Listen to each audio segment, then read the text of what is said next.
Hey, what's up, you guys, and welcome back to the Creepy and Paranormal podcast. Today we are going to be doing something a little bit different. I put my feelers out there asking some fellow podcasters if they would like to jump on a episode with me and answer some questions regarding urban legends. First up stepped one of fellow podcasters by the name of NJ, who said straight away, I am a skeptic and a critic, so I'm not sure if you want me on there. And I'm like, no, that is exactly what I want.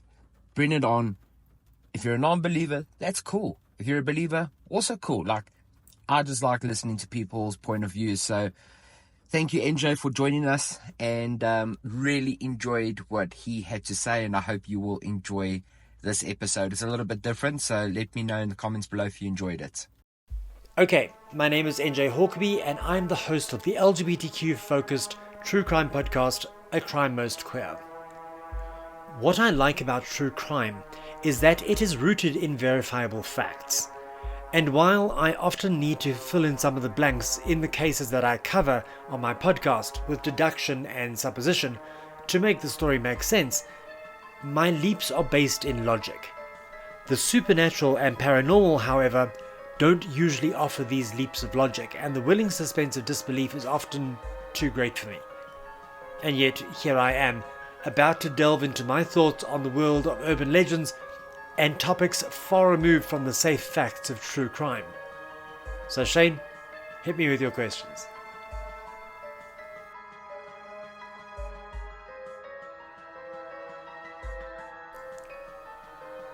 One.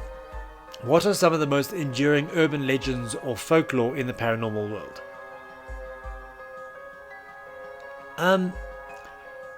As a kid growing up in Durban, South Africa, the big one for me was the Tokoloshi from Zulu culture.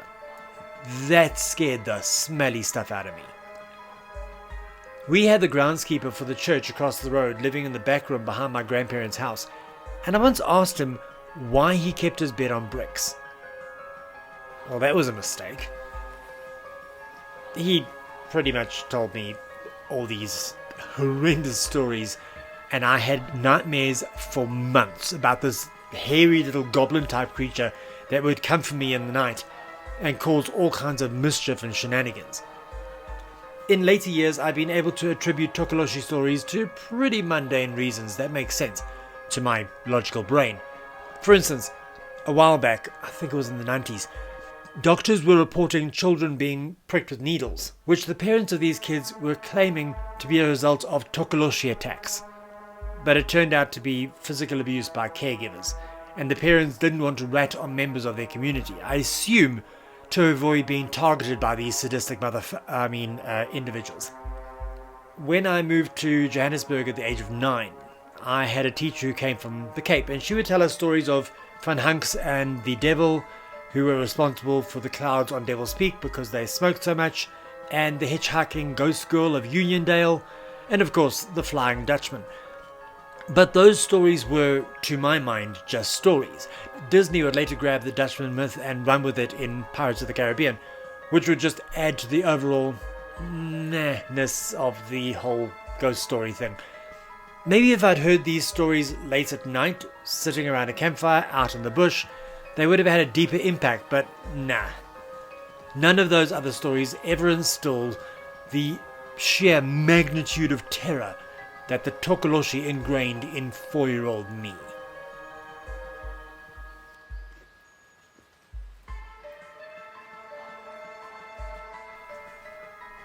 Two.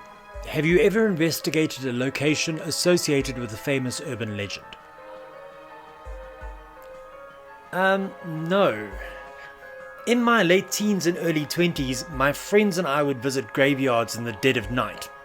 But while they were definitely creepy, I was deprived of any face-to-face encounters with ghosts, ghouls, or zombies. I think the creepiest experience was visiting the old cemetery in Klerksdorp, where a large number of people, almost 1,500, if I recall correctly, who had died in the Boer concentration camps are buried.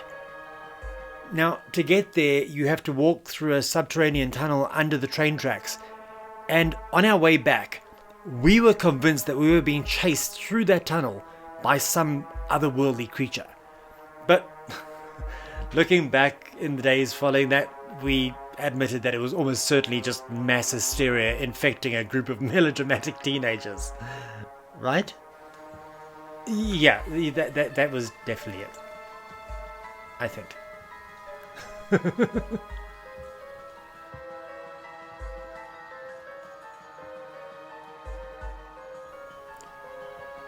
3. How do urban legends and folklore influence people's perceptions of the paranormal? I think social media ramps up the creepiness of urban legends for watch minutes and clicks, and let's not even get into how invested Hollywood has gotten in scaring the bejesus out of us. Don't get me wrong, I subscribe to Mr. Bolin and Lazy Masquerade and the Creepy and Paranormal Show because I enjoy the storytelling just as much as the next guy. But it's entertainment for me. I'm not about to rush out and tell my mates, dude, you're not going to believe the story, and there's no logical explanation for it. Because there almost always is one, if you care to take a step back and analyze the story properly. But to answer your question, I think that there is a direct correlation between urban legends and the number of creators releasing paranormal related content. Urban legends drive consumers to search for more paranormal content, which gets the urban legends out to more people through the algorithm, which has people searching for more paranormal content, even if the consumer doesn't necessarily believe in the paranormal. I guess the same thing could be said for my area of expertise, true crime. If there wasn't interest, it wouldn't be a content genre.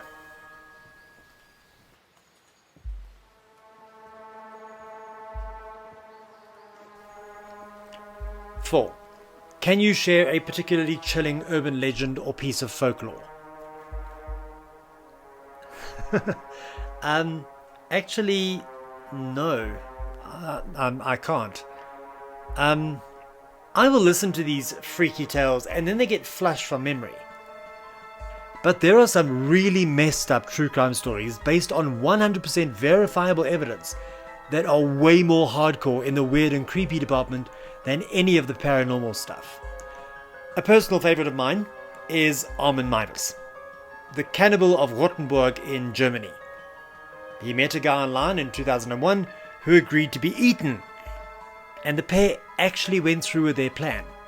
I guarantee that once the memory of the incident has faded into myth, the cannibal of Rothenburg will become something that German parents use to keep their children in line.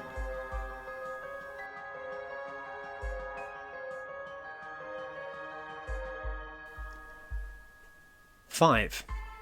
What's the strangest rumor or myth you've encountered during your investigations?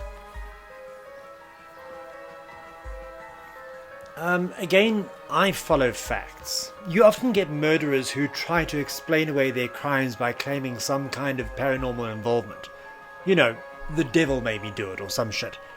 But usually it is found to be mental illness or, more likely, outright lies. So I guess trying to pin something on an entity that may or may not exist qualifies as strange to me.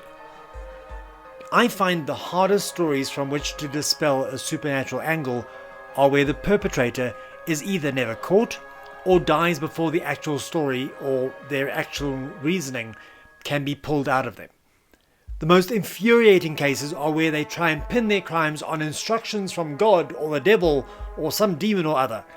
Because I have yet to find a case where Jesus Christ, or Lucifer Morningstar for that matter, has ever rocked up at court to testify as a character witness for the defense. And yet you still have people who will stand by the accused because he was doing the Lord's work, or Satan is to blame. It drives me batty. I just don't get it. That for me is strange.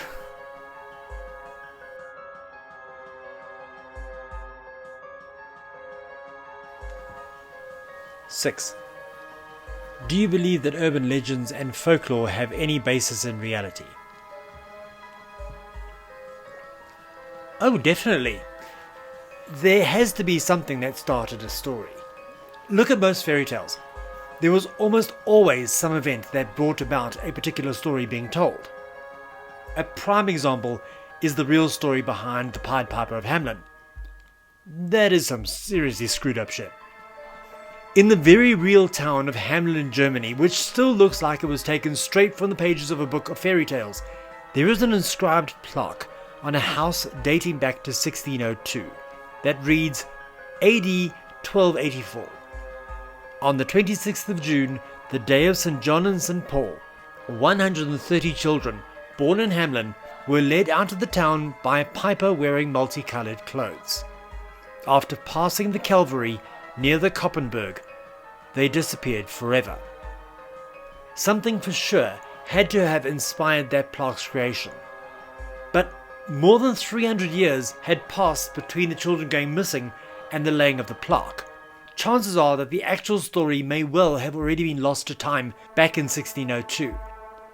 So the story we tell in 2024, more than 800 years later, may be nothing like the cautionary tale told in the 13th or 14th century. So yes, absolutely, most scary stories are based on at least a grain of truth, even if that grain has been milled and mashed and molded and modified into the stories we know and love today. There is way too much evidence to doubt that for even a second.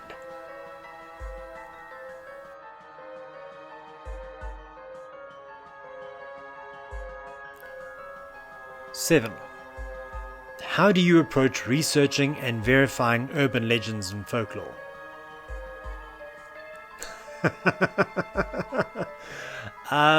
With a healthy dose of skepticism.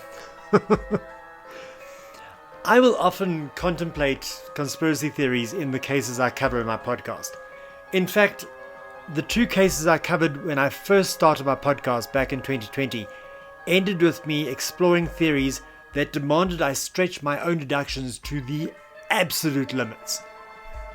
I totally stand by the theories I proposed, because, to my mind, they make the most sense based on the evidence.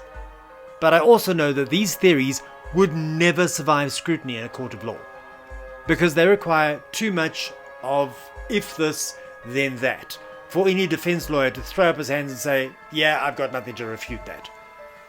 But me putting my theories out into the wild could well be the start of an urban legend that may take root many years down the road. Who knows?